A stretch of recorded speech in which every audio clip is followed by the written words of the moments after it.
What's up, man? How are you doing? Not great, dude. Jeez, sorry for asking. No. You don't get to act like I'm overreacting here. I'm fighting for my life every night. And each game is getting more difficult, and every single one is more important than the last. Yeah, dude, it's March. Oh, come on. It's different for me. The hell it is. It's March. Everyone feels this pressure. What about the 5 other teams you're competing with for this wild card spot? They feel any different than you? Carolina, Tampa, yeah, sure, they're playoff locks, but if they get booted early again, everyone's fired. It's a different kind of pressure, but it's still pressure. I got a little buffer. I can still follow the playoff picture. I got to keep winning because it collapses right on the horizon if I don't. It's March. Everyone feels it, and no one's having fun. I got bitches all on my dick and every day, sucking on my balls, licking on my balls. Bitches, they know.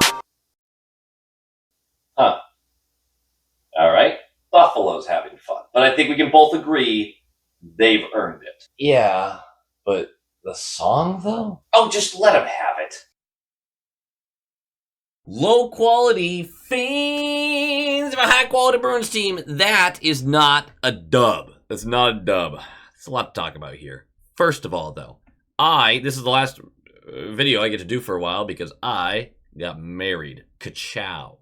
Ka-chow. Thank you, all of you, for the kind messages and words and all the stuff that was said about this event. It was perfect. It was perfect. It literally was perfect. You'll enjoy to know that she got through her vows just fine. Not so much. Just I held it together. We got through them, but man, the tears. I was an emotional wreck. I'm usually more rock solid than that, you know? Tough. But it was a beautiful event, and thank you all for the kind words about it. And thank you all for the support over the years for this channel. And I mean, some of the financial support did go to the wedding as well. So thank you for helping make it happen. Truly, thank you.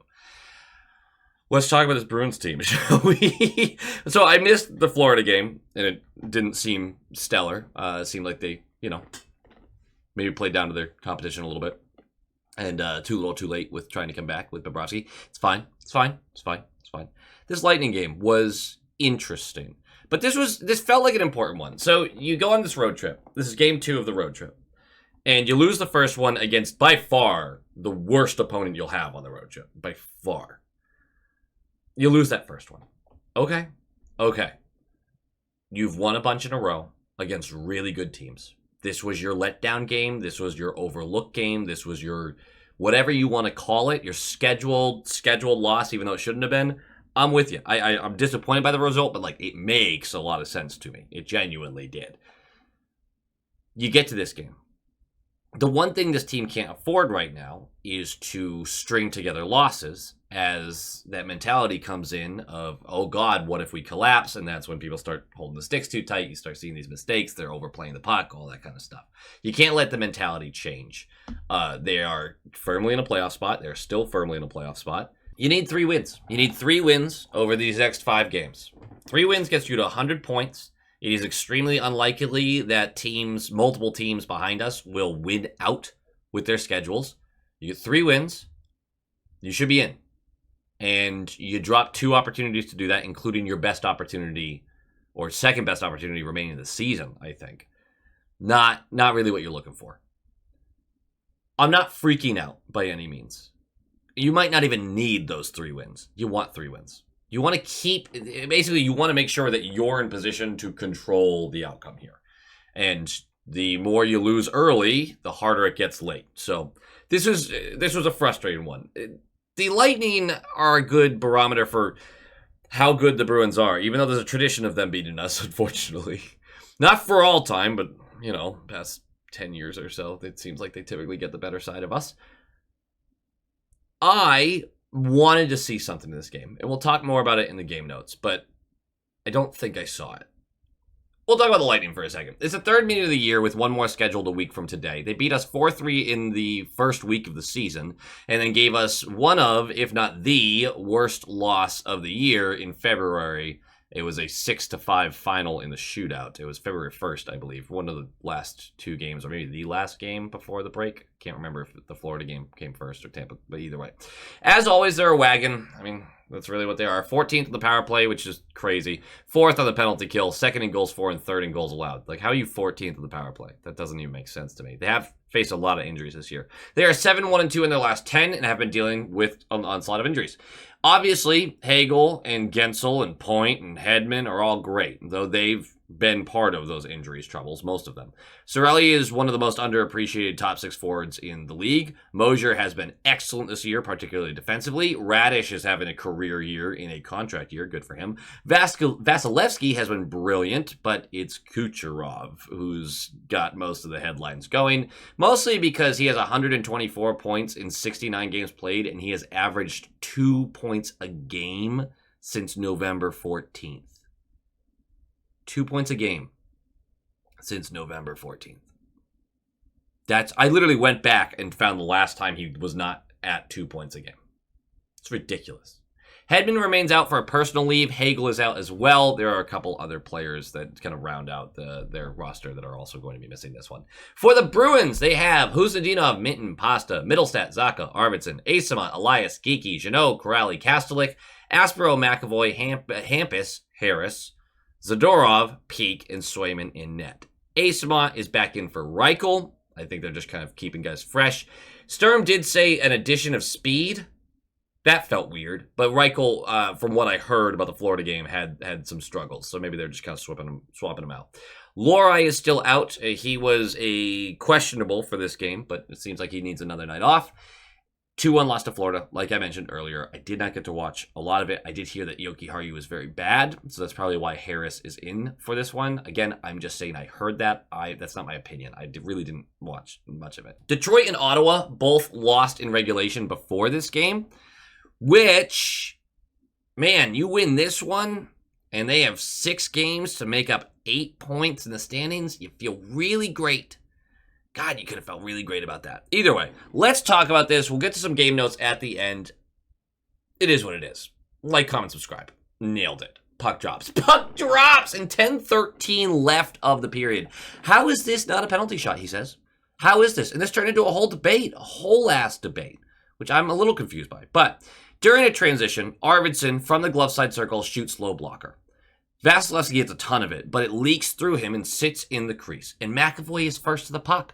But as he's collecting that puck to hit it in, he's getting hooked, and it pulls his stick away. And so puck goes wide, he doesn't get a chance. It's very clear penalty. So it prevents a sure thing goal, right?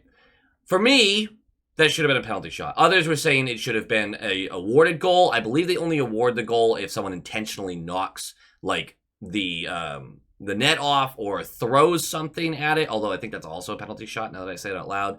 But it has to be something where they screwed up the ability to put the puck in the net, not just an infraction on the body, like they moved the net. So I would have to touch up on those rules. But I did think it should have been a penalty shot. And I realized that the debate that people were having online was more about what a breakaway means. Because it doesn't technically have to be a breakaway, but it does. It does, the wording of the rule is like, you have to have no one in front of the net other than the goaltender. So, like, it's a breakaway, but they read it out that way. In my head, a breakaway is, hey, the puck's right here, I'm clearly gaining control of this puck, and someone behind me takes that opportunity away. How is that any different than what if I started at 8 feet back, right? If I collect the puck in the middle of the slot, and I get hooked, well, that's a breakaway, and then I get taken down. But if I start 2 feet from the net, now all of a sudden it's not a breakaway? That doesn't really make sense to me. I guess we're really just arguing the wording at this point, which means, have the opinion you want, right? But in my head, that should have at least been a penalty shot. That's like a guaranteed goal that was taken off the board. And it stings a little more because the power play is ass. It's just bad. The best chance of the power play comes off a god-awful Geeky turnover where he He just no-look throw this along the blue line. It's easily intercepted. Luckily, he decides to back-check and gets back there so it's not a 2-on-0. It turns into 2-on-1. And he does do a great job making sure that pass can't get through, and Swayman makes the save on the shot. But that's the power play. Nothing really happens from it. 2:13 left of the period. Holmberg for holding. We're going to the power play. Beh. We're going to move on to the second period. 3 minutes in. A strong play by Zaka launches Arvidsson on the breakaway. On a breakaway! He has to keep it on his backhand to protect the puck from a back checker. He tries to go low glove, but Vasilevsky kicks it out. 6:47 in, and the Bruins finally break the ice. Some great work by McAvoy to break up a 3-on-2 on our end, and they quickly put the puck up ice. McAvoy takes the offensive zone, gets knocked off the puck. It looks like he was grabbed by the shoulder and pulled down. Whatever. Look, I know that there's going to be a lot of comments about a certain pasta tripping that wasn't called, that McAvoy play. The refs were very bad in this game. I agree. The Bruins also got away with a bunch of stuff. I felt that they were bad. I could not, by the end of it, keep up with who got the better side of this. Obviously, as a Bruins fan, I want to say that Tampa got the advantage, even though we got 4 power plays. But they let a ton of stuff go in this. Either way, McAvoy gets knocked off the puck, but Arvidsson recovers the puck, feeds Aspero above the blocker side circle. He strides in, takes a howitzer that gets kicked back out to the blocker side circle. The lower portion of the blocker side circle. Aspero is first to get that. He is going to try to set it back into the crease. It gets knocked around a little bit and slides past to the bottom of the glove side circle. Aspero came all the way around the net, collects it again, starts skating up that wall. He's getting closed out on. There's one thing. Aspero was very involved in this game and had a lot of great plays. One thing that's killing me about his game right now, though, is he carries the puck so long when he has options. So long. And when you close on Aspero, he's not the skill guy who's going to go through a player typically and maintain possession. He's going to have to make an effort play at this point. And this is what happens. He gets closed on. He's on the wall. He is able to chip the puck up to Zaka, who's on that same side point, who sends it right back down the wall to Arvidsson, who's about halfway down the wall. He's going to collect that. He's got pressure. He spins, no-look, backhand pass right into the slot perfectly. I mean, the vision on this was insane. Perfectly to Middlestat, who collects that and hammers it in, blocker side, beats Vasilevsky 1-0. That's all the offense the Bruins are going to get. So while I know I'm also going to get a bunch of Swayman haters in the comments, and yes, I'm going to agree with you. We'll get there when we get there. I'm going to agree with you on that one. But we got to be better than 1 goal, boys. Got to be. Against the Lightning, come on. You got to be better than that. Either way, it's 1-0. 20 seconds later, a nearly identical chance for Harris on a pass from the glove side wall that gets him in alone, but this time Vasi slams the 5-hole shut, and we are going to move on. We also, in that same shift, get a Zadorov bullet posting out. There are some opportunities there. 8:43 in. Gastu for holding the puck with his hand on the ice. We're going to the power play. It's a good power play, honestly. It really was, but Vasilevsky was better. That's the only power play I think I'm going to say is a good power play. 7:44 left. Minton for interference. We're going to the penalty kill. It's a really good kill by the skaters, but Sway did have to come up huge with a blocker side save. And we're going to go third period. In third period, we're up a goal. Up a goal. Finish it out. Don't turtle. But boy, did they. Maybe. That's part of the conversation we're going to have. 2:13 in. The Lightning do come out looking to tie, and they really do quickly. The Bruins get caught with 3 high in the offensive zone, so 3-on-2 the other way after it's turned over. Moser, through the middle of the blue line and into the top of the slot, is able to get a shot past Peak on Swayman. Rebound comes right out to the slot. Peak gets there first. And instead of pounding this to the blocker side corner or smacking it to the wall, like, I know you're keeping it in the zone, but you're getting it out of this really dangerous area and you know you have 0.5 seconds to do this. He spins and throws it right back up the slot. So Gastu is going to go, thanks, idiot, and he shoots Swayman. It gets blocked away to the low blocker side circle, where Gastu, once again, is the one to collect. Swayman's already down at this point after making back-to-back saves, and he has a wide open net to flick it into. It's 1-1. That sucks. None of us are expecting to shut out the Tampa Bay Lightning. So yes, you gave up the lead. You're tied now. This game's not over. Unfortunately, the Bruins will muster 3 shots on net the rest of the game. 4:31 in, Gastu, cross-checking, going to the power play again. Oh, what a good power play would do for this team. No dice on this one. 5:31 left, Radish. I'm like, this is the driest way to explain this goal. I don't even know how to explain it with any sort of excitement. 5:31 left of regulation in a tie game against the Tampa Bay Lightning. Points of premium. Everyone should be locked in. Radish is skating down the glove side wall on the outside of that circle, maybe kind of in, a couple strides in. And he's just going to shoot a sharp angle. And I'm going to put the picture up so you can see the level of sharp angle. And Swayman is going to redirect it with his blocker arm into the net from that angle. And it's 2-1. 1:33 left. Empty netter for Cooch. 3 shots in the third period. 3 shots in the third period. So here's my question to you. Can the Boston Bruins, this is a game note, I guess, skate with these teams? With the Tampa Bay Lightnings, with the Buffalo Sabres, with the Carolina Hurricanes, with Dallas, who we beat, Minnesota, who we beat recently, Colorado, who we did beat a while back. The best teams in the league. Like those, I just listed probably the 6 best teams this season. Can they skate with these guys? Because usually when we play them, I sit there and go, yeah. But it depends on how you look at it, right? Because 3 shots in the third period, Tampa Bay has now won 3 straight games against us this season, coming back from down 4 goals in one of them. I think 4 or 3, but I think it was 4. Can we skate with them? Or when bone meets marrow, do we actually get run over?